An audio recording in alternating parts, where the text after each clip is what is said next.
जय श्री कृष्ण। एस्ट्रो के पीआर में आपका हार्दिक स्वागत है। आज मैं जिस विषय पे आपको ये संज्ञान दे रहा हूँ वह है नपुंसक योग। दुनिया में 15% मर्द नपुंसक होते हैं। यह प्रमाणित सत्य है जिसको हमें अवॉइड नहीं करना चाहिए, और ख़ास करके हम ज्योतिषियों का ये उत्तरदायित्व बनता है कि हम लोग, अगर हमारे हाथ में ये कुंडली आ जाए तो उस बच्ची की माता पिता को बिल्कुल समझा दें कि भाई ये नपुंसक या जिसको आपको हिजड़ा या ढीला योग है। और अगर आप चाहो तो भाई इस चीज़ को अवॉइड करके भाई IVF आजकल जो होते हैं भाई डोनेशन इसमें ऐसी चीज़ें उसमें इंटरेस्टेड हो तो शादी कर लो। बाकी यह जो इसमें 3 ग्रहों का इसमें होता है पूरा कमी का, और हम जो शास्त्री हैं ज्योतिष, इनके पास ये आती रहती हैं। कईयों के घर बर्बाद हो रहे हैं, माना कोर्ट कचहरियों में लव मैरिज करते हुए आते हैं और कोई ज्योतिष ठीक से उनको नहीं बताया या कुंडली मिलान नहीं की, जल्दबाजी कर ली और 15-20 दिन में गायब, माना वो जोड़ी टूट जाती है। समाज में बहुत अस्त व्यस्तता होती है।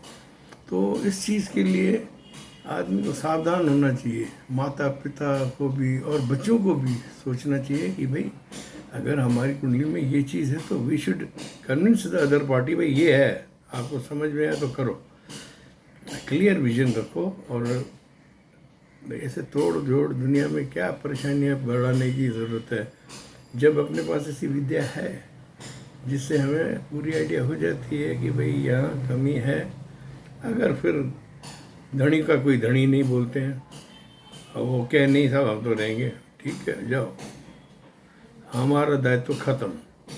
तो आज मैं आपको इस बारे में कुछ 5 एक सूत्र बताता हूँ जिसको देखते ही आप अगर ज्योतिष हो तो अलर्ट हो जाओ, माता पिता अगर अपने बच्चे की कुंडली में देखो तो अलर्ट हो जाओ।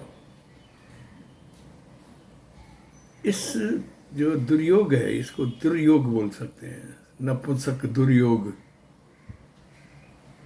मैं इसको यही कहूँगा, ये अच्छा योग नहीं है, नपुंसक दुर्योग है। जिसकी कुंडली में आ गया उसके जीवन में दाम्पत्य सुख की वीरानी समझ लो शुरू है। तो इसके 3 ग्रह कारक होते हैं। एक होता है शनि, दूसरा होता है बुध और तीसरा शुक्र। अब इनकी जो प्लेसिंग होती है ना कुंडली में, उससे ही हम अनुमान लगा सकते हैं। तीनों बहुत अच्छे सौम्य ग्रह हैं। शनि भी सौम्य है, बुध भी सौम्य है, शुक्र देवगुरु दैत्य गुरु का है। तो हम किसी को दोष नहीं दे सकते हैं। लेकिन अगर कुंडली में ये 5 चीज़ें हों तो आप उसको मना कर दो कि भाई नहीं करना, शादी करना नहीं है, वैसे और कुछ सोच लो। समझ गए? उसमें पहला है, सबसे पहला 7वां घर जो होता है दाम्पत्य का होता है। उसमें शुक्र की गिनती लिखी हुई हो, 7वें घर में 2 या 7, और ये 2 ग्रह से संपर्क हो इनका, शनि और बुध से, तो ये आप समझ लो मैन्युफैक्चरिंग डिफेक्ट है। पुरुष पैदा होते ही इस चीज़ के लायक नहीं रहता है। क्या शनि बूढ़ा है और बुध बालक है। अगर 2 और 7 में शुक्र की गिनती हो और उसमें ये आके बैठ जाए तो वो कभी भी सफल नहीं होगा अपने गृहस्थाश्रम में। दूसरा, 7वें भाव में जहाँ पर 2 और 7 राशि लिखी हुई है वहीं आकर शुक्र बैठ जाए और यहाँ 10वें भाव में शनि आ जाए तो वो 100% नपुंसक हो गया। तीसरा, लगन कुंडली में विषम राशि में, विषम राशियाँ क्या होती हैं? मेष, मिथुन, सिंह, तुला, धनु और कुंभ। अगर लगन कुंडली में कहीं भी इन राशियों में चंद्रमा आके बैठ जाए या शुक्र आके बैठ जाए तो आप बिल्कुल अपनी आर्मी अलर्ट कर दो ज्योतिषियों। इस कुंडली को कौवे की नज़र से देखो। वो आदमी आपको, उस बच्चे को आप लाओगे ना तो उसकी चाल में भी ढीलापन होगा, उसके नाखून पे पेंट लगी होगी, औरतों की तरह वो एक्टिंग करेगा, माना ऐसे ढीला आदमी औरतों की चाल ढाल वाला होता है। चौथा, 8वें भाव में शनि और शुक्र की युक्ति हो तो वो भी 50% रिस्की आइटम होता है। इसको हम उपाय से ठीक कर सकते हैं। भाई ज्योतिषी क्या करते हैं, शुक्र को बलवान करवा देते हैं और शनि बुध को थोड़ा हल्का करवा देते हैं, उसकी डिग्री कम करवा देते हैं उपाय से, वो हमें मालूम है। इसका कुछ हो सकता है। अब 5वां है, शुक्र जेठ जहाँ बैठा हो वहाँ से 6ठे 8वें भाव में अगर शनि बैठा हो, माना शुक्र जहाँ बैठा है वहाँ गिनो, 6ठे और 8वें में शनि बैठा हो तो वो नपुंसक हो गया। एक और भी है, शुक्र कहीं भी बैठा हो, शनि 9 में बैठे,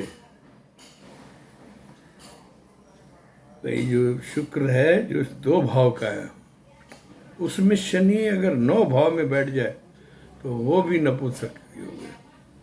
तो ये जो योग है, जो आप ज्योतिष सीख रहे हैं और जो हम उसमें प्रैक्टिस कर रहे हैं, हम लोगों को इन पे पूरी नज़र रखनी चाहिए और समाज को गाइडेंस देनी चाहिए। और किसी की भाई जन्म कुंडली बन के ही आ जाती है तो उसके पिता को थोड़ा इशारा कर देना बेहतर होता है, तो वो उस हिसाब से अपने बच्चे की मानसिकता को ठीक करें या उपाय करें ज्योतिषियों के पास आके, वो उनकी सोच है। आशा है आप मेरी ये बात समझ गए होंगे। ये समाज की सबसे बड़ी प्रॉब्लम है और हम ज्योतिषियों के पास अक्सर ऐसे केस आते हैं जिसमें उन दोनों का दोष ही नहीं होता, वो बेचारे निर्मल होते हैं, लड़का लड़की, वो तो प्रेम में मिले हैं। अब ये विधि का विधान है, पूर्व जन्मों को कर्म है, तो उसको कौन टाल सकता है। मैं उनको दोष नहीं देता हूँ, ये समझ लो हमारे कर्मों का फल है, वो आया है। और सन्यास ले लो, मैं तो कहता हूँ इनको, मेरे पास तो आता है यार सन्यास ले लो, मस्त रहो, कोई एनजीओ खोल लो और दुनिया की सेवा करो, बस अपना अगला जीवन ठीक कर लो, ये भी हो सकता है। आशा है आज ये जो समाज का विषम संज्ञान है इसको आप लोग ध्यान से सुना होगा आपने और इस पर विचार करके वैसे ही करें तो थोड़ा सुख हो जाएगा, बच्चों को भी आराम हो जाएगा। और बच्चे जो हैं आप लोग बिना कुंडली मिलाए शादियां कर लेते हैं, उनको तो ये समझ लो अलार्म है। भाई आपकी नीयत अच्छी है दोनों की, लेकिन कुदरत की नियति क्या है वो आप नहीं जानते हो ना बेटा, ठीक है। इसका ध्यान रखो। ये बोल के मैं ये संज्ञान पूर्ण करता हूँ। दाता आपको सुखी रखे, आपके परिवार में सुख शांति समृद्धि और प्रोग्रेस हो, ये बोलते हुए मैं अपना संज्ञान पूर्ण करता हूँ। हरे राम कृष्ण।